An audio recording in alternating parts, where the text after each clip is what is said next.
Lee, thanks for joining us. You've got your 3 points that you wanted. Your assessment, first of all. Yeah, I thought it was a really good all-round performance. If I'm nitpicking, we can still do better in the final third, but what we certainly had is more opportunities, people in the right place to set play, bullet header, Longy in the right place from the long throw to score a goal, and I thought he looked a threat all night, Chris. He brings a bit of fear to the opposition because he's got that threat of getting in behind and he can go off both feet. But a really good performance. I thought they battled really well. I'm so proud of them as a group. Lads have had to show professionalism and patience. And the lads then that have come on have been ultra professional because they'll obviously be disappointed, some of them, that they're not in the team. But I'm really proud of them tonight. Pleased for the staff as well, because now the dust settled and we've won a game. I can say I thought we were hard done by on Saturday in terms of not picking up anything from the game. It's been a long 3 days, I can assure you of that.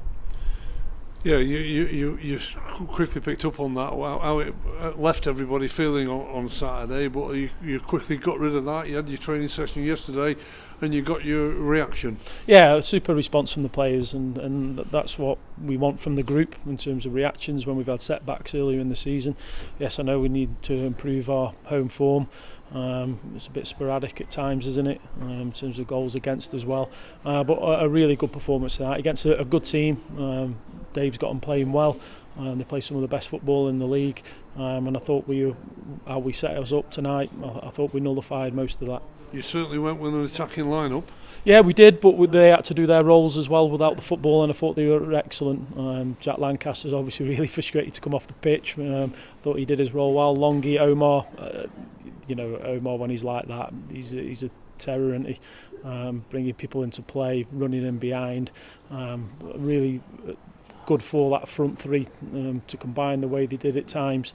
And then the midfield players, thought Max Conway was excellent. Lowers was busy as always, and the back players I think stood up to absolutely everything, threw the bodies on the line when they needed to. I'm not sure whether you're aware of it, but that was your 50th win as the manager of Crawley Town. You've been waiting a few weeks to get that 50th win, but how big a win could it be? Hopefully a really big win. Look, I've never given up on this group. I've had some messages over the weekend and people aren't very happy, which I understand because of the position we put ourselves in 10 games ago, but we'll give everything. The standards have been set in terms of what we look like on the football pitch in the last 2 games, and I include the Port Vale game. I do, and I can say it now because we've gone on and won that game. 50 games win. There probably should be some more in there. Should have happened earlier. Yeah, want some more wins. You've got to keep adding. You've got 7 or 8 games at least to play yet, and who knows where it's going to take you. But we need you now to explain a couple of rules for us, because we got a bit lost many years ago. We weren't quite sure what happens with dangerous kicking or whatever inside the penalty area, so we were waiting on that one, and then of course there was the throw in that went in. How did you see those? At the time I thought their goalkeeper fumbled the ball into the box, but when you look at it on the tally it looks like nobody's touched it, so you end up with a goal kick, I think it is, or a indirect free kick. For me it's a penalty.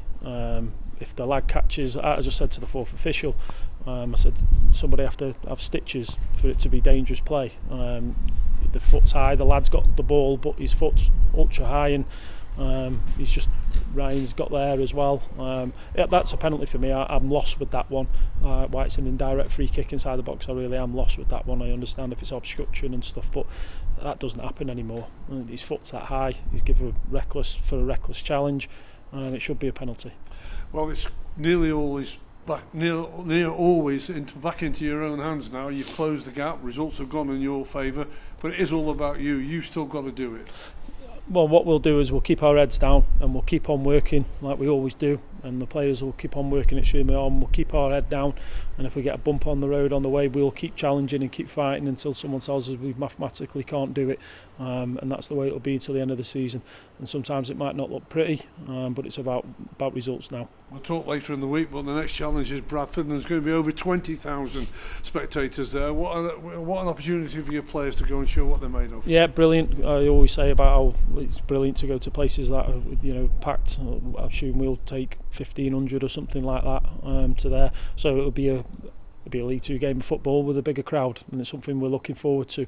They've taken a punch on the nose tonight, so they'll be looking for a response.